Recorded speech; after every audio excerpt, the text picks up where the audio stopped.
basically the next question I usually get is, so how did I get all that stuff from the VHS to the computer? Like I said before, I basically took the VHS tapes, bring them into work.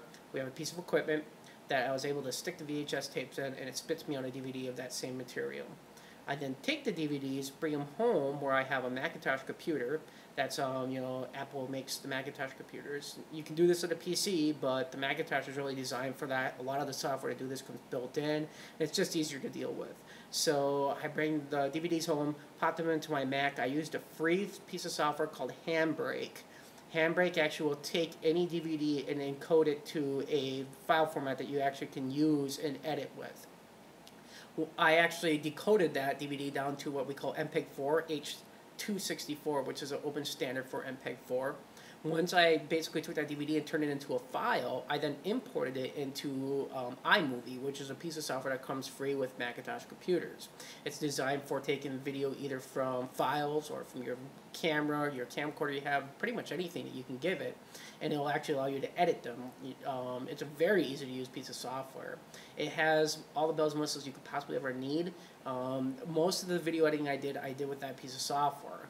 I would take the video, which comes in these big, humongous chunks, like hour, because each DVD is about an hour, and then I'd have to cut it into smaller chunks so I could deal with it and, go through and decide which material was good and bad, and I'd have to, we call that clipping. I'd clip out, material that I'd want and not want, and I'd turn those into little clips that I could then drag and drop and put whatever I want, kind of like editing a word processing document. Once I had all the material that I wanted, I had those basically over my work bar. I'd actually drag those in a certain order. I'd go through to the transitions, and then I'd throw a soundtrack down it. And then the final thing I would do is I would actually take that project and bring it into Final Cut Express, which is not free software. It's also made by Apple. I use that very rarely to clean up some of the video. If the video looked really bad, but I still wanted to use it, there are some advanced tools in Final Cut that allowed me to go through and do that. Once I did that, I'd bring it back into iMovie, and there's a simple little button that says export, and I'd export it to iPod format, actually.